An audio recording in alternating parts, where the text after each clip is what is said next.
छिमेकी देश भारत भ्रमणको क्रममा मुर्रा भैँसीको हल्ला चल्यो। यति बेला फेरि भैँसीको मासु चाइना निर्यात गर्ने कुराको हल्लाको मूल्य बढ्न बित्तिकै तपाईँहरूको विद्यार्थी सङ्गठन राजनीतिक दलका नेताहरू तात्तिने, तर अन्य विभिन्न किसिमका खाद्य वस्तुहरूमा मूल्य वृद्धि हुँदा चाहिँ चुप्प लागेर बस्ने, खास तपाईँहरूको चाहिँ यो एउटा नियत कस्तो? खास राजनीतिक दलका नेता विद्यार्थी सङ्गठनका नेताहरूले स्वचालित मूल्य प्रणाली नबुझेको हो। हिजो चाहिँ स्वचालित मूल्य प्रणाली लागू गर्नुपर्छ भन्दै सरकारलाई बारम्बार दबाब दिने, आज त्यसै अनुसार पेट्रोलियम पदार्थको भाउ बढ्दा काङ्ग्रेस, एमाले, माओवादी तपाईँहरूका विभिन्न सङ्गठनहरूले विरोध गर्नुपर्ने। प्रचण्ड पहिलोचोटि चाहिँ प्रधानमन्त्री हुँदा देशमा गणतन्त्रको घोषणा भयो। दोस्रोचोटि प्रधानमन्त्री हुँदा देशमा चाहिँ लोड सेडिङको अन्त्य भयो। अहिले हेर्नुहोस्, यो देश विकास नहुनको पछाडि एउटै कारण हो, त्यो मुख्य कारण भनेको भ्रष्टाचार हो। त्यस कारणले विगतमा उपप्रधान समेत भइसकेका व्यक्तिहरू नेपाली जनतालाई लुटेर, नेपाली जनतालाई शरणार्थी बनाएर चाहिँ बेच्ने व्यक्तिहरूलाई चाहिँ उपप्रधानमन्त्री भइसकेकाहरू, गृहमन्त्री भइसकेका व्यक्तिहरूलाई जेल पठाउने कामहरू त्यो कसैले गर्यो भने त्यो प्रचण्डले गर्नुभयो। अहिलेसम्मका नेपालका प्रधानमन्त्रीहरूले, चाहे अमेरिका होस् चाहे चाइना होस्, अहिलेसम्मको इतिहासमा चाहिँ प्रचण्डलाई जुन प्रकारले स्वागत र सम्मान र नेपाललाई जसरी चाहिँ महत्त्व दिने कामहरू अमेरिका र चाइनाले गर्यो।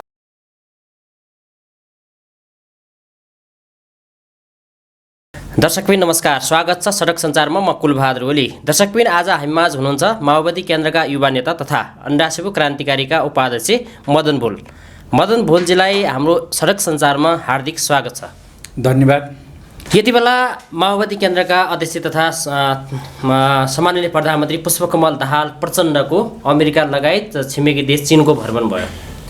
खास भन्नुपर्दा यो अहिलेको भ्रमण तपाईँको नजरमा, तपाईँको सङ्गठनको नजरमा उपलब्धिमूलक रह्यो कि कस्तो रह्यो?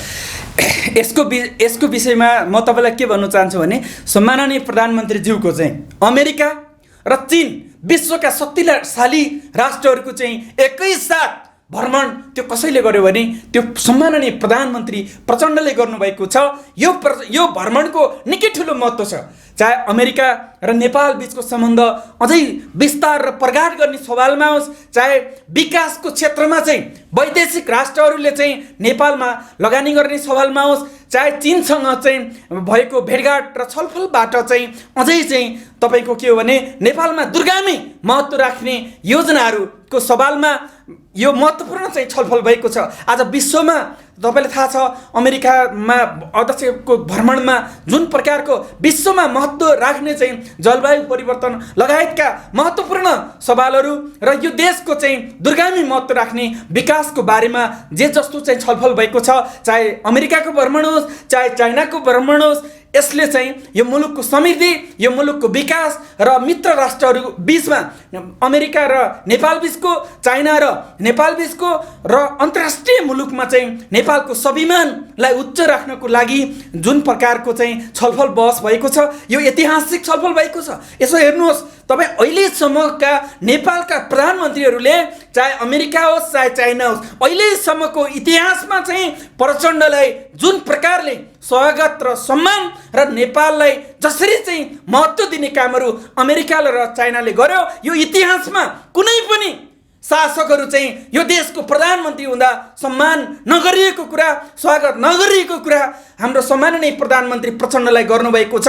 यसले नेपाल प्रचण्डको मात्र होइन, प्रधानमन्त्रीको मात्र होइन, सिङ्गो राष्ट्रको गरिमा, सिङ्गो राष्ट्रको गौरव विश्वमा चाहिँ एउटा चुलिएको छ।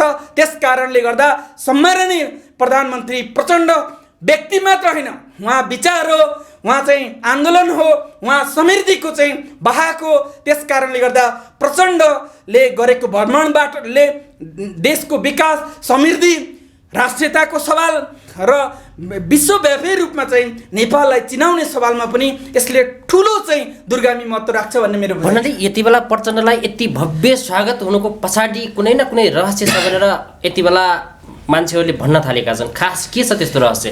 यसको विषयमा के हो भने, कुनै पनि व्यक्तिलाई स्वागत गर्नको पछाडि, सम्मान गर्नको पछाडि उसले गरेको क्रियाकलाप, उसको चाहिँ पर्सनालिटी र उसले चाहिँ उसलेको इतिहास र सबै कुरालाई मध्यनजर हुन्छ।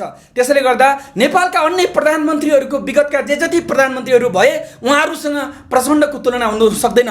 प्रचण्ड तपाईको के हो भने पहिलो कुरा चाहिँ मुलुकको राजनीतिक व्यवस्था बदल्ने आन्दोलनको नेतृत्व गर्दा त्यो कोही हो भने त्यो प्रचण्ड हो। अहिले पनि तपाईँ हेर्नुहोस्, प्रचण्ड पहिलोचोटि चाहिँ प्रधानमन्त्री हुँदा देशमा गणतन्त्रको घोषणा भयो। दोस्रोचोटि प्रधानमन्त्री हुँदा देशमा चाहिँ लोड सेडिङको अन्त्य भयो 18 घण्टासँग। नेपाली जनताको करमाथि चाहिँ लुटपाट मचाउने र बिजुली चोरहरूले यो देशलाई अँध्यारो सुरुङमा विगत लामो समयदेखि शासकहरूले हालिराखे र त्यसलाई अन्त्य गर्ने कामहरू भयो। प्रचण्ड दोस्रो कार्यकालमा प्रधानमन्त्री भएको बेला यो देशमा लोड सेडिङको अन्त्य भयो। अहिले हेर्नुहोस्, यो देश विकास नहुनको पछाडि एउटै कारण हो, त्यो मुख्य कारण भनेको भ्रष्टाचार हो। त्यस कारणले विगतमा उपप्रधान समेत भइसकेका व्यक्तिहरू नेपाली जनतालाई लुटेर नेपाली जनतालाई शरणार्थी बनाएर चाहिँ बेच्ने व्यक्तिहरूलाई चाहिँ उपप्रधानमन्त्री भइसकेकाहरू गृहमन्त्री भइसकेका व्यक्तिहरूलाई जेल पठाउने कामहरू त्यो कसैले गर्यो भने त्यो प्रचण्डले गर्नुभयो। यो देशलाई भ्रष्टाचार मुक्त नेपाल निर्माणको अभियानमा चाहिँ लागिरहेको व्यक्ति, विश्वमै तपाईको एउटा नमुनायोग्य कार्य गर्नु सक्ने व्यक्ति प्रचण्ड भएको कारणले गर्दा उहाँको कामबाट, उहाँको सिद्धान्तबाट, उहाँको शैलीबाट, उहाँको पर्सनालिटीबाट, सरकारले गरेका काम कारबाहीबाट आज विश्व चकित भएको छ। विश्वले त्यो प्रकारको चाहिँ सम्मान गर्नको पछाडि प्रचण्डले गरेको काम, प्रचण्डको चाहिँ दूरगामी एउटा दृष्टिकोण, प्रचण्डको विचार, यो माओवादी आन्दोलन र माओवादी पार्टीको चाहिँ गरिमा र गौरवलाई महत्त्व राखेर नै चाहे अमेरिका होस् चाहे चाइनाले यस प्रकारको महत्त्व दिएको हो भन्ने मेरो बुझाइ छ। भन्नाले एमसिसी लगायत भारत छिमेकी देश भारतसँगको यो छिमेकी भ्रमणको क्रममा गरेको स्वागत र यिनी विविध कुराहरूलाई चाहिँ लिएर चाइनाले अलिक बढी महत्त्व दिएको एमसिसीलाई कार्यान्वयन नगर्ने सवालमा होस्, अर्थात् त्यो किसिमको एउटा चाइना त पोजिटिभ छैन नि त, त्यो कारणले स्वागत बढी गरेको हो भन्ने छ नि त, के हो खास? त्यो चाहिँ के हो भने प्रतिक्रियावादीहरूले र यो देशका यथास्थितिवादीहरूले जसले नेपाललाई सधैँभरि चाहिँ अँध्यारो सुरुङमा चाहिँ हालिराख्ने, नेपाललाई सदैव अन्धकारमा छाइराख्ने, यो देशको विकास र समृद्धिका बाधक तत्त्वहरू जसले यो देशको परिवर्तन चाहँदैन, यो देशको विकास चाहँदैन र यो देशमा प्रचण्डले गरेका सकारात्मक कामहरूले उनीहरूलाई ईर्ष्या हुन्छ, उनीहरूलाई डाह हुन्छ, ती व्यक्तिहरूले चाहिँ उनीहरूले कुरा काट्ने, उहाँहरूले जुन प्रकारको शैली हो उहाँहरूले त्यो भनेको के हो भन्दाखेरि एमसिसीलाई कार्यान्वयन हुन नदिनको लागि गरेको स्वागत हो भन्ने प्रकारको उहाँहरूको बहानाबाजी बाहेक, उहाँहरूको तिक्लम बाहेक यो अरू केही पनि होइन। त्यस कारणले गर्दा के हो त भन्दाखेरि एमसिसीको सवालमा नेपालको नियम नेपालको संविधान, नेपालको कानुन विपरीत चाहिँ गरिने कुनै पनि गतिविधिहरू चाहिँ त्यो मान्ने हुँदैन, चाहे एमसिसीको सवालमा होस् चाहे अन्य सवालमा होस्। त्यस कारणले गर्दा त्यो मान्छे प्रतिक्रियावादीहरूले यथास्थितिवादीहरूले छर्ने भरम बाहेक अरू केही पनि होइन। चाइनाले अध्यक्ष कमरेड प्रचण्ड र माओवादी नेतृत्वको सरकारले गरेको नेपालमा गरेको काम कारबाही र हाम्रा विशेष गरी अध्यक्ष कमरेड प्रचण्डको चाहिँ कूटनीतिक शैलीबाट चाहिँ प्रभावित भएर चाहिँ गरेको सम्मान हो। यसमा कोही कतै पनि हामी भ्रममा नपरौँ भन्ने मेरो बुझाइ छ।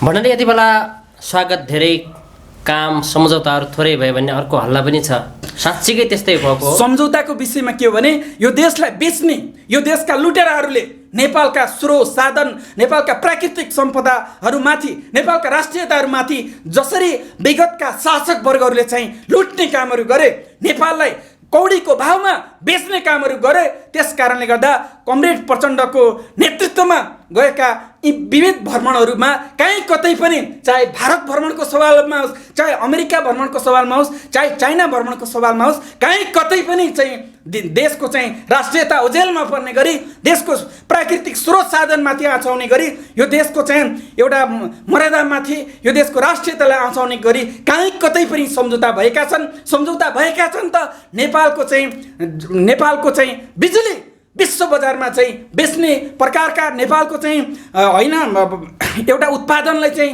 अन्य चाहिँ बाहिर चाहिँ पठाउने कुरादेखि लिएर चाहिँ एउटा नेपालको विकास र समृद्धिको लागि अन्तर्राष्ट्रिय मुलुकले नेपालमा लगानी गर्ने प्रकारका चाहिँ सकारात्मक चाहिँ सम्झौताहरू भएका छन्। तर देशलाई आँचाउने किसिमको कुनै पनि सम्झौताहरू चाहिँ भएको छैन।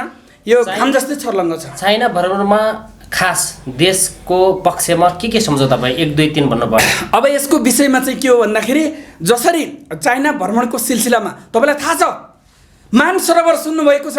मानसरोवर आज विश्वमा चाहिँ एउटा पर्यटकीय क्षेत्रको रूपमा महत्त्वको रूपमा चाहिँ लिने गरिन्छ। अझै मानसरोवरहरू जसरी हामीले चिनिया भूमिबाट अहिले धेरै जसो जाने पनि गर्छ, तर अझै नेपालको हुम्लाबाट पनि जाने गर्दछ।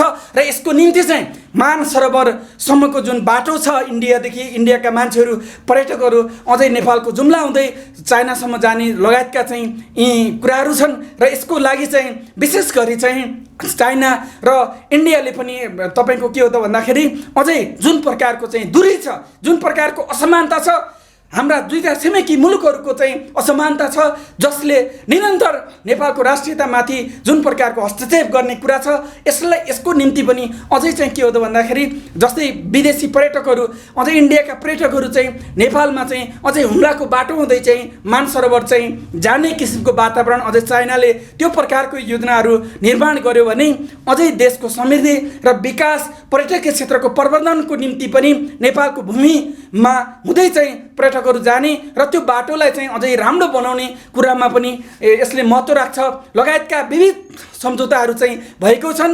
यसले चाहिँ देशको समृद्धि र विकासको लागि महत्त्वपूर्ण चाहिँ टेवा पुर्याउँछ भन्ने मेरो बुझाइ छ। छिमेकी देश भारत भ्रमणको क्रममा मुर्रा भैँसीको हल्ला चल्यो। यति बेला फेरि भैँसीको मासु चाइना निर्यात गर्ने कुराको हल्ला चाहिँ नि खास के हो? यसको विषयमा चाहिँ के हो भने म के भन्छु भने भैँसीको मासु चाहिँ निर्यातको जे सवाल छ हामीले सक्यौँ भने त विश्व बजारमा बेच्नु नेपालमा भएको उत्पादन चाहिँ विश्व बजारमा चाइनाले चाहिँ संसारभरि चाहिँ आफ्नो प्रोडक्टहरू चाहिँ बेच्छ। अन्य देशहरूले चाहिँ तपाईँ हेर्नुहोस् कोरियाले चाहिँ आफ्नो सामान संसारभरि चाहिँ बेच्छ भने नेपालमा उत्पादन हुने चाहिँ चाहे मासुको सवालमा होस्, चाहे अन्य खाद्यान्नको सवाल होस्, चाहे अन्य तरकारीको कुरा होस्, चाहे नेपालको जडीबुटीको सवाल होस्, यो संसारभरि बेच्नुपर्छ। यो सम्झौतालाई चाहिँ यो सकारात्मक कुरा हो। नेपालको चाहिँ आम्दानी हुने गरी, नेपालको चाहिँ विकास हुने गरी नेपालको उत्पादनलाई विश्व बजारमा बेच्ने कुरा यो राम्रो कुरा हो। र यसमा केही मान्छेहरू चाहिँ रिसले जलेर यो सरकारले गरेका लोकप्रिय कामहरूबाट आत्तिएर कमरेड प्रचण्डले गरेको यो देशमा सुशासनको पक्षमा लिएको सरकारको कदम देखेर चाहिँ आत्तिएका मान्छेहरू चाहिँ सरकारलाई पूर्ण ढङ्गले चाहिँ कमजोर पार्ने भन्ने प्रकारको उनीहरूले कुचेष्टा गरेका छन्। यसले केही पनि चाहिँ हुनेवाला छैन। यो सरकारलाई, हाम्रो पार्टीलाई जनताले माया गरेका छन्। त्यस कारणले गर्दा यो अबको आउने 84 को सरकारमा यो देशमा माओवादीकोले एकल बहुमतको चाहिँ सरकार निर्माण गर्नको लागि जनताले जनम्यान्डेट चाहिँ दिइसकेको छ। त्यस कारणले गर्दा यो देशलाई सधैँभरि अँध्यारो सुरुङमा राख्ने होइन। नेपालका युवाहरू तपाईँलाई थाहा छ दैनिक 1800 जनाको दरले विदेश पलायन हुने युवाहरूलाई यो देशको जल, यो देशको जङ्गल, यो देशको जडीबुटी र यो देशको जनशक्तिलाई उचित सदुपयोग गरेर देशलाई समृद्ध र देशलाई समतामूलक देश निर्माण गर्ने अभियानको नेतृत्व कमरेड प्रचण्ड तिमी गर भनेर अब जनताले 84 मा म्यान्डेट दिँदैछन् र यो दिनुपर्छ। र यस अब केही यथास्थितिवादीहरू चाहिँ पतन हुन्छन् यो देशबाट। विकासवादीहरू यो देशका प्रगतिशील शक्तिहरूले हाम्रो पार्टीलाई र हाम्रो सरकारलाई समर्थन गर्छन् र आगामी दिनमा चाहिँ गर्नुपर्छ। तब मात्र देशको समृद्धि विकास सम्भव हुन्छ भन्ने मेरो बुझाइ छ। भन्नाले अहिले बहुचर्चित एउटा योजना छ बिआर है, अगाडि बढ्छ अब यसको विषयमा चाहिँ के हो भने यसले चाहिँ नेपालको कानुन अनुसार, नेपालको संविधान अनुसार र नेपालको चाहिँ देश विकास र समृद्धिको पक्षमा चाहिँ सकारात्मक वा नकारात्मक दुईटै पक्षलाई चाहिँ एउटा अध्ययन अनुसन्धान चाहिँ गरेर यो देशको हित हुने सबै राष्ट्रिय योजनाहरू चाहिँ अगाडि बढ्छन् र यो देशको चाहिँ हित विपरीत हुने, यो देशलाई अझै चाहिँ तपाईँको लुटतन्त्रमा हुने, यो देशमालाई को राष्ट्रियतालाई आँचाउने प्रकारका कुनै पनि प्रकारका सम्झौताहरू हुनु हुँदैन र हुने छुट पनि चाहिँ छैन। त्यस कारणले देशको विकास हुने कुरा, देशको समृद्धि हुने कुरा, देशलाई चाहिँ विश्वको चाहिँ एउटा मानव विकास सूचाङ्कमा देशको चाहिँ उन्नति र विकासका पक्षमा हुने सबै योजनाहरू चाहिँ कार्यान्वयनको दिशामा अगाडि बढ्छ। भनेर यति बेला तपाईँहरूको सर्वहारा पार्टी माओवादी केन्द्रका अध्यक्ष पुष्पकमल दाहाल प्रचण्ड प्रधानमन्त्री हुनुहुन्छ। यति बेला देशमा चरम महँगी बढेको छ हैन, विविध कुराहरूमा खाने तेलदेखि लिएर पेट्रोलियम पदार्थदेखि लिएर अन्य विविध कुराहरूमा महँगीले यति बेला जनता मारमा परेका छन्। खास सर्वहारा वर्गको नेतृत्वले सरकार हाँकिरहेको बेला यो महँगीलाई कसरी लिनुहुन्छ तपाईँले? यसको विषयमा हामी के भन्छौँ भने अझै म अखिल क्रान्तिकारीको एउटा कार्यकर्ता भएको हिसाबले यो देशमा भएको महँगी, चाहे चाहिँ दैनिक उपभोग्य साधनको मूल्यवृद्धिमा होस्, चाहे पेट्रोलियम पदार्थको मूल्यवृद्धिमा होस्, स्वाभाविक रूपमा आज जनता मारमा छन् हैन। जनता आज खाने तेलको भाव बढिरहेको छ।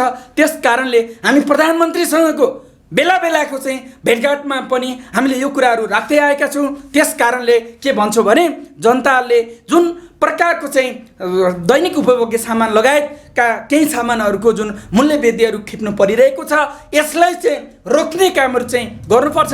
जनतालाई सहुलियत र जनतालाई चाहिँ सहज, जनताको चुलो बल्ने किसिमको वातावरण यो देशका गरिब र यो देशका श्रमजीवी र सर्वहारा वर्गका जनताहरूलाई राहत हुने किसिमको कार्यक्रमहरू गर्नुपर्छ जस्तो लाग्छ मलाई। अझै मलाई के लाग्छ भने तपाईँको यो सरकारले रातारात पेट्रोलियम पदार्थ लगायतको चाहिँ यो वस्तुमा चाहिँ मूल्य वृद्धि गर्ने, रातारात फेरि चाहिँ खारिज गर्ने, यो विषयमा अलिअलि जनताहरू भ्रममा छन् जस्तो लाग्छ। त्यसैले गर्दा यो मूल्य वृद्धि गर्ने कुरा के हो त भन्दाखेरि मूल्य वृद्धि यो सरकारले गरेको मूल्य वृद्धि होइन। यो चाहिँ के हो त भन्दाखेरि तपाईँको जुन चाहिँ संस्थानले गरेको मूल्य वृद्धि हो, यो आयल निगमले गरेको मूल्य वृद्धि चाहिँ उहाँहरूले रातारातहरू गरे र त्यो कुरा चाहिँ सरकारलाई समेत चाहिँ थाहा थिएन भन्ने चाहिँ सरकारलाई थाहा नभएर आयल निगमले मूल्य वृद्धि गर्यो। त्यो भनेको संस्थान हो, संस्थान र सरकार भन्ने अलिक कुरा फरक हो। त्यसो भएको हुनाले जुन प्रकारले यो हाम्रो एउटा प्रगतिको पक्षमा परिवर्तनकारी शक्तिको सरकार बनिरहेको बेला यो सरकारलाई कसरी कमजोर गर्न सकिन्छ भन्ने प्रकारका अनेकौं यो देशमा सरकार माओवादीको भए तापनि अझै सत्ता माओवादीको हातमा आउन सकिरहेको छैन। त्यस कारणले गर्दा संस्थानले जुन हाम्रो अध्यक्षसँगको चाहिँ परामर्श बिना चाहिँ जुन प्रकारले त्यो संस्थानले मूल्य वृद्धिहरू गर्यो र यसका विरुद्धमा अध्यक्ष कमरेड प्रचण्डले थाहा पाइसकेपछि अझै हाम्रो संगठन अखिल क्रान्तिकारीले ध्यानाकर्षण गराइसकेपछि जनताको आवाजले मध्यनजर गर्दै प्रधानमन्त्रीको ठाडो निर्देशनबाट त्यो चाहिँ मूल्य वृद्धि चाहिँ खारेज भएको छ। त्यसो भएको हुनाले अझै जनताको पक्षमा जनतालाई राहत दिलाउने सवालमा, जनतालाई सहुलियत दिलाउने सवालमा, सबै गरिब जनताको चाहिँ चुलोमा आगो बाल्नको लागि सरकारले बरु कसरी हुन्छ अलिकति विशेष गरी अब गरिब एउटा निम्न वर्गहरूको पहिचान गरेर उनीहरूलाई रासन कार्डको व्यवस्था गरेर हुन्छ कि कसरी हुन्छ जनताको जीवनयापनलाई सहज पार्ने र निम्न वर्गका मान्छेहरू छन् जसलाई चाहे चाहिँ तेलको सवालमा होस्, चाहे खाद्यान्नको सवालमा होस्, ती वर्गहरू सबै वर्गहरूको पहुँचमा हुने किसिमको चाहिँ तपाईँको के भने खाद्यान्न लगायत दैनिक उपभोग्यका सामग्रीहरूमा त्यो प्रकारको मूल्य निर्धारण गरेर जनताको जीवनयापन सजिलो पार्नको लागि सरकारलाई हाम्रो संगठन अन्तर्राष्ट्रिय क्रान्तिकारी सदैव चाहिँ चाहे हाम्रै पार्टी नेतृत्वको सरकार होस् चाहे अन्य पार्टीको सरकार हुँदा पनि हामी सदैव जनताको जीवनयापनको सवालमा, राष्ट्रियताको सवालमा, शैक्षिक अधिकारको पक्षमा हामी प्रतिपक्ष आन्दोलनको रूपमा अखिल क्रान्तिकारी सडकबागको रूपमा चाहिँ उभिन्छ। हाम्रै सरकारले पनि जनताको ढाड सेक्ने गरी जनतालाई घाटा हुने किसिमले क्रियाकलापहरू गर्छ भने त्यसका विरुद्धमा आवाज उठाउने छौँ, त्यसका विरुद्धमा चाहिँ हामी मसाल उठाउने छौँ। त्यस कारणले गर्दा जनताको जीवनयापनलाई सजिलो हुनको लागि सबै गरिब सर्वहारा वर्गको चुलोमा आगो बल्ने किसिमको वातावरण सरकारले गर्नको लागि हामी अनुरोध गर्न चाहन्छौँ। जनताको जीवनयापनलाई सहज पार्नको लागि सरकारले अलिकति मूल्य सबै अब यो तिहारको बिचमा हुने सबै मूल्य वृद्धिलाई खारेज गर्नुपर्छ र पेट्रोलियम पदार्थको मूल्य वृद्धि खारेज गरेको छ। यो स्वागत योग्य कार्य छ र यसको लागि म मेरो व्यक्तिगत तर्फबाट पनि सङ्गठनको तर्फबाट पनि सम्माननीय प्रधानमन्त्रीज्यूलाई धन्यवाद दिन चाहन्छु र यो जनताको आशा अनि भरोसा त्यो कसैसँग छ भने त्यो प्रचण्डसँग छ। यो कुरालाई चाहिँ कार्यान्वयन हुनेछ, यो कुरालाई साकार पार्नु हुनेछ। हाम्रा आशाहरू जनताका सबै कुराहरूलाई निराशामा नबदलेर यसलाई आशा विश्वासको रूपमा चाहिँ सम्माननीय प्रधानमन्त्रीज्यूले जनतालाई सहुलियत दिलाउने, जनताको जीवनयापनलाई सहज पार्ने कार्यमा सरकारले कदम चाल्नुपर्छ र चाल्नेछ भन्ने कुरामा म विश्वस्त छु। भन्नाले यति बेलाको मूल्य बढ्न बित्तिकै तपाईँहरूको विद्यार्थी सङ्गठन, राजनीतिक दलका नेताहरू तात्तिने, तर अन्य विभिन्न किसिमका खाद्य वस्तुहरूमा मूल्य वृद्धि हुँदा चाहिँ चुप्प लागेर बस्ने, खास तपाईँहरूको चाहिँ यो एउटा नियत कस्तो? खास पेट्रोलियम पदार्थमा मात्रै मूल्य वृद्धि हुँदा चाहिँ बोल्ने के हो यो तपाईँ? यसको विषयमा म के भन्नु चाहन्छु भने जब पेट्रोलियम पदार्थको मूल्य वृद्धि हुन्छ, पेट्रोलियम पदार्थको मूल्य वृद्धि भइसके सबै ठाउँमा मूल्य वृद्धि हुन्छ। तपाईँ यसो हेर्नु न, पेट्रोलियम पदार्थको मूल्य वृद्धि भइसक्यो भने त्यसले खाद्यान्नको मूल्य वृद्धि गर्छ, त्यसले लुगा कपडाको मूल्य वृद्धि गर्छ, त्यसले भाँडाकुँडाको मूल्य वृद्धि गर्छ, त्यसले चाहिँ अन्य चाहिँ यातायातको मूल्य वृद्धि गर्छ। सबै प्रकारका मूल्य वृद्धिहरूको अझै सार कुरा के हो त भन्नुहुन्छ भने त्यो पेट्रोलियम पदार्थ जब ढुवानी महँगो हुन्छ अनि मूल्य चाहिँ वृद्धि हुन्छ। त्यस कारणले गर्दा हामी चाहिँ सबै प्रकारको मूल्य वृद्धिका विरुद्धमा अखिल क्रान्तिकारी जाग्छ, उठ्छ र बोल्नुपर्छ।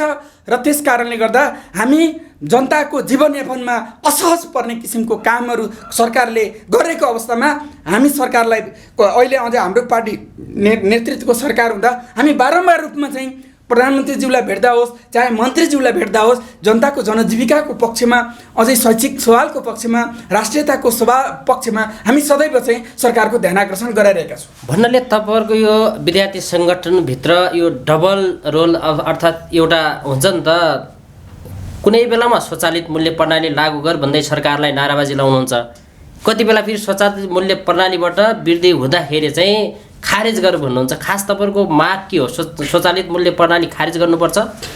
यसको विषयमा चाहिँ के हो भने कुनै पनि संस्थानले मूल्य वृद्धिहरू गर्दछ, त्यो मूल्य वृद्धि चाहिँ जनतालाई एउटा चाहिँ तपाईँको अपत्यारिलो किसिमले, जनतालाई पुरै ठग्ने किसिमले, जनतालाई लुट्ने किसिमले जुन ढङ्गले जुन एउटा द्रुत गतिको रूपमा अथवा ठुलो चाहिँ दरमा मूल्य वृद्धि हुन्छ भने त्यो कुरा मान्नै हुन सक्दैन। भन्नाले स्वचालित मूल्य प्रणाली लागू गर्नुपर्छ भन्दै सबै राजनीतिक दलहरू, तपाईँहरूको विद्यार्थी सङ्गठनहरू चाहिँ हिजो लागेको होइन र भने स्वचालित मूल्य लागू हुनुपर्छ। तर कुरा के भने स्वचालित मूल्यमा पनि एउटा तपाईँको के हो भने केही सीमित चाहिँ माफियाहरूको पक्षपोषण हुने गरी, केही सीमित मान्छेहरूलाई फाइदा उठाउने गरी जनताको लागि असहज हुने किसिमको, जनताको एउटा चुलोमा आगो नबल्ने प्रकारको मूल्य वृद्धि हाम्रो लागि त्यो मान्ने हुन सक्दैन। स्वचालित मूल्य प्रणालीको पक्षमा हो कि होइन तपाईँहरू? होइन, यसको विषयमा के हो भन्दाखेरि स्वचालित मूल्यको विषयमा चाहिँ के हो भने त्यो संस्थानले घाटामा जान्छ, त्यो संस्थानलाई घाटा छ, त्यो संस्थानले त्यो प्रकारको जो चाहे पेट्रोलियम पदार्थको कुरा होस् चाहे अन्य कुरा होस्, त्यो चाहिँ उसलाई घाटा हुन्छ भने बरु त्यसले सरकारबाट तपाईँको सहयोग लिने, बरु सरकारले त्यसलाई अनुदान सहयोग गर्छ। तर चाहिँ के हो भने जनतालाई असहज हुने गरी, जनतालाई लुटपाट हुने गरी चाहिँ स्वचालित मूल्यमा पनि मनपरी ढङ्गले चाहिँ तपाईँको मूल्य दर चाहिँ कायम गरिनु भन्नाले सरकारका निकायहरू त फाइदामा गएकै राम्रो होइन र? सरकारका निकायहरू फाइदामा हुनुपर्छ, तर चाहिँ के हो त भन्दा फाइदा हुनुपर्छ भनेर जब्बर तेब्बर ढङ्गले चाहिँ मूल्य वृद्धि गरिनु, स्वचालित मूल्य लागू गर्नुपर्छ भने भन्ने, फेरि चाहिँ स्वचालित मूल्य प्रणालीबाट विश्वमै चाहिँ पेट्रोलियम पदार्थको मूल्य वृद्धि भएको बेला नेपालमा गर्दा चाहिँ तपाईँले विरोध गर्नुपर्ने होइन। त्यो विषयमा चाहिँ के हो भन्दाखेरि स्वचालित मूल्यले पनि तपाईँको आकाश पातालको अन्तर हुने गरी चाहिँ मूल्य वृद्धि चाहिँ हुँदैन। विश्वमा त अहिले बढेको छ नि त मूल्य। होइन, विश्वमा मूल्य बढे पनि तर के हो त भन्दाखेरि जस्तै ल मानौ होइन वर्ष अनुसार चाहिँ तपाईँको 1 रुपियाँबाट 2 रुपियाँ बढ्ला, त्यो चाहिँ के हो त भन्दाखेरि त्यो ल स्वचालित मूल्य हो, अब विश्व बजारमा बढिरहेको बेला नेपालमा अलिअलि बढ्ने कुरा स्वाभाविक हो भन्ने टाइपको बुझाइ हुन्छ। तर चाहिँ के हो भन्दाखेरि मूल्य वृद्धिको नाममा चाहिँ एउटा जनतालाई ठुलो मर्का हुने गरी, जनतालाई ठुलो पिर हुने गरी जुन प्रकारले मूल्य वृद्धि गरिनु हुँदैन भन्ने चाहिँ हाम्रो धारणा। भन्नाले राजनीतिक दलका नेता, विद्यार्थी सङ्गठनका नेताहरूले स्वचालित मूल्य प्रणाली नबुझेको, हिजो चाहिँ स्वचालित मूल्य प्रणाली लागू गर्नुपर्छ भन्दै सरकारलाई बारम्बार दबाब दिने, आज त्यसै अनुसार पेट्रोलियम पदार्थको भाव बढ्दा काङ्ग्रेस, एमाले, माओवादी तपाईँहरूका विभिन्न सङ्गठनहरूले विरोध गर्नुपर्ने होइन। विरोधको विषयमा चाहिँ के हो भन्दाखेरि मैले तपाईँलाई फेरि पनि भने स्वचालित मूल्य लागू हुनुपर्छ भन्ने हाम्रो धारणा हो। तर विद्यार्थी सङ्गठनका नेताहरूले यो नबुझेको हो। यो त स्वचालित मूल्य लागू हुनुपर्छ भन्दैमा मैले भने नि जनतालाई ठुलो पिरमर्का हुने गरी अझ तपाईँलाई यी संस्थानहरूले के गर्ने गरे तपाईँ हामीलाई राम्रोसँग थाहा छ। यी संस्थानहरूले तपाईँको केही चाहिँ अमुक राजनीतिक दलका नेताहरूलाई चाहिँ कुपन दिएको भरमा होइन तपाईँको उनीहरूलाई चाहिँ संस्थानलाई जुन प्रकारले संस्थानलाई एउटा दोहन गर्ने गरी संस्थानलाई कुन ढङ्गले फाइदा उठाउन सकिन्छ, तपाईँको कसरी जुन राजनीतिक दलहरूका नेताहरूलाई केही पक्षपोषण गरे बापतको चाहिँ फाइदालाई कसरी उठाउन सकिन्छ भन्ने ढङ्गले डबल टेबल चाहिँ तपाईँको मूल्य वृद्धि गर्ने गरी गरेको कुरा त यो त मान्य हुन सकिँदैन। भन्नाले मैले जोड्न खोजेको के हो भने तपाईँको नियम जस्तै जनतालाई राहत दिनु पर्यो, सहयोग दिनु पर्यो भन्ने कुरा तपाईँहरूको माग ठिक छ, तर स्वचालित मूल्य प्रणालीबाट वृद्धि गर्दा पनि सरकारको विरोध गर्नुपर्ने कुनै कारण छ त्यसमा? होइन, सरकारले के हो भन्दाखेरि स्वचालित मूल्यबाट के अरे मूल्य वृद्धि गर्ने, तर चाहिँ स्वचालित मूल्यमा पनि के हो त भन्दाखेरि तपाईँको के हो त भन्दाखेरि अलिकति मूल्य वृद्धि दर चाहिँ बढी चाहिँ गरिनु हुँदैन। सामाजिक सञ्जाल हेर्नु भएको छ आजको सरकारलाई कति विरोध भइराखेको छ? होइन, यसको सरकारलाई मैले भने नि पहिलो कुरा त के हो भने यो सरकारले मूल्य वृद्धि मैले अघि पनि भने तपाईँको संस्थानले गरेको कुरा सरकार र संस्थानले गरेको कुरा अलि फरक हो। किनभने संस्थान सरकारको मातहतमा हुन्छ, तर चाहिँ सरकारसँग आवश्यक परामर्श र छलफल नगरेर चाहिँ संस्थानले मनपरी ढङ्गले मूल्य वृद्धि गर्ने कुरा बेठिक छ। बरु यो बेठिक कुरालाई सरकारले पक्षपोषण गर्थ्यो भने हामी सरकारलाई खबरदार गर्ने थियौँ, सरकारका विरुद्धमा पनि हामी सडक सङ्घर्ष गर्ने बाला थियौँ। तर सरकारले उक्त कुराको थाहा पाइसकेपछि, सरकारको ध्यानाकर्षण भइसकेपछि प्रधानमन्त्रीज्यूले नै यो पेट्रोलियम पदार्थमा गरेको मूल्य वृद्धिलाई खारेज गर्ने निर्देशन जारी गरिसकेपछि सरकारसम्मको गुनासो राख्ने कुरा जनताको रहेन। यो राम्रो पक्ष हो, यो सकारात्मक कुरा हो, यसलाई स्वागत गर्नुपर्छ भन्ने मेरो अब ठ्याक्कै भनिदिनुहोस्। अब अन्त्यमा सबैले बुझ्ने गरी स्वचालित मूल्य प्रणाली लागू हुनुपर्छ कि हुनुहुन्न? स्वचालित मूल्य लागू हुनुपर्छ, तर चाहिँ स्वचालित मूल्यमा पनि मनपरी ढङ्गले चाहिँ तपाईँको मूल्य वृद्धि चाहिँ गर्नु पाइँदैन।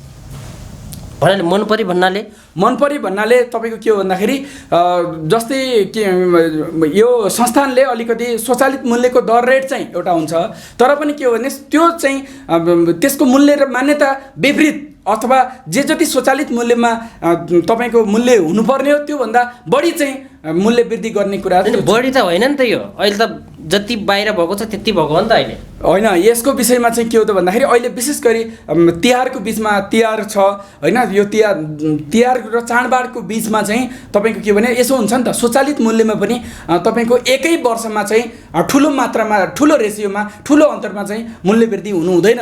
त्यसो भएको हुनाले अब यसको लागि चाहिँ के हो भने हामीले चाहिँ स्वचालित मूल्य हुनुपर्छ, तर चाहिँ के हो भने स्वचालित मूल्यमा पनि अझै ठुलो चाहिँ जनतालाई घाटा हुने गरी तपाईँको जनतालाई पिरमर्का हुने प्रकारको चाहिँ हुनुहुँदैन भन्ने तपाईँ मैले भन्दा त विद्यार्थी सङ्गठनबाट रचनात्मक रूपमा मूल्य वृद्धि भयो, अब सरकारले जनतालाई राहत दिनु पर्यो भनेर माग राख्न पनि त सक्नुहुन्छ नि। खालि सरकारलाई विरोधै गरेर त्यसरी विरोध हामीले सरकारले यसो हुन्छ, सरकारले चाहिँ संस्थानले गरेको मूल्य वृद्धिलाई सरकारले पक्षपोषण गर्छ भने हामी सरकारलाई खबरदारी गर्छु। अझ सरकारले पनि गलत कुराको पक्षपोषण गर्यो भनेर सरकारका विरुद्धमै चाहिँ हामीले आवाजहरू उठाउँछौँ। तर सरकारले होइन तपाईँको के हो भने जनताको आवाजलाई सम्बोधन हुने गरी चाहिँ संस्थानलाई निर्देशन गरिसकेपछि, संस्थानले गरेको मूल्य वृद्धि फिर्ता भइसकेपछि यसमा चाहिँ सरकारको सकारात्मक कामलाई त प्रशंसा गर्नु पर्यो नि त। यो सरकारले मूल्य वृद्धि नियन्त्रण गर्न सक्छ? मूल्य वृद्धि गर्नुपर्छ भन्ने हाम्रो मान्यता हो। सरकार मैले अघि भने नि, सरकार र सत्ता भन्ने कुरा अलि फरक विषय हो। सरकारलाई असफल पार्नको लागि सरकारका अङ्गहरूले, सरकारका निकायहरूले जुन प्रकारले तपाईँको जनताको जीवन यापनको सवालमा होस् चाहे मूल्य वृद्धिको सवालमा होस्, हरेक सवालहरूमा मनपरी ढङ्गले गरेका जे जति गतिविधिहरू छन्, कमिसनको आधारमा गरेका जे जति गतिविधिहरू छन्, यो सबै कुरालाई निगरानी अनि नियन्त्रण कुनै संस्थान बरु घाटामा छ भने ती घाटामा भएका संस्थानहरूलाई चाहिँ बरु सरकारले अनुदान दिएर हुन्छ कि के गरेर हुन्छ, कसरी सहज पारेर हुन्छ, पारदर्शी सुशासन गरेर हुन्छ कि तर गर्ने, तर चाहिँ चाहे चाहिँ अध्ययन संस्थानका कुरा होस्, चाहे चाहिँ खाद्यान्न संस्थानको कुरा होस्, चाहे अन्य विभिन्न जे जति संस्थानहरू छन् ती संस्थानहरूले तपाईँको के हो त भन्दाखेरि ती संस्थान सञ्चालकहरूले चाहिँ त्यो कम्तीमा संस्थानलाई फाइदामा लिने या घाटामा लिने भन्ने प्रकारको योजनाहरू चाहिँ निर्माण गर्नु पर्यो नि त। अनि त्यो संस्थान फाइदामै लिनु सकिँदैन भने त्यो संस्थानलाई सरकारलाई हस्तान्तरण गरे भइहाल्यो नि त। किन चाहिँ संस्थानको रूपमा चाहिँ सञ्चालन गर्ने? संस्थानलाई फाइदामा संस्थान खोलिएका नै के हो भने संस्थानलाई सधैँभरि चाहिँ सरकारले चाहिँ तपाईँको अनुदान दिइराख्दैन। संस्थान त कसरी प्रफिटमा लिन सकिन्छ, कसरी चाहिँ दिगो हुन सकिन्छ, कसरी टेका हुन सकिन्छ, कसरी जनतालाई एउटा प्रभावकारी सेवा सुविधाहरू प्रदान गर्न सकिन्छ भन्ने प्रकारको योजना त ती संस्थानहरूमा हुनु पर्यो नि त। चाहे अध्ययन संस्थानको कुरा होस्, चाहे खाद्यान्न संस्थानको कुरा होस्, चाहे खानेपानी संस्थान, चाहे अन्य जे जति नेपालका संस्थानहरू छन् ती संस्थानहरूले चाहिँ एउटा दूरगामी महत्त्व राख्ने र देशलाई विकास र समृद्धितर्फ लैजाने ती संस्थानहरू सेल्फ डिपेन्ड हुने प्रकारको योजनाहरू संस्थानले गर्नुपर्छ। तर जनतालाई तपाईँको स्वचालित मूल्यको नाममा जनताको लागि ठुलो पिरमर्का गर्ने गरी लुटपाट मचाउने कामहरू चाहिँ गरिनु हुँदैन र यसका लागि चाहिँ हाम्रो संगठन अखिल क्रान्तिकारी सदैव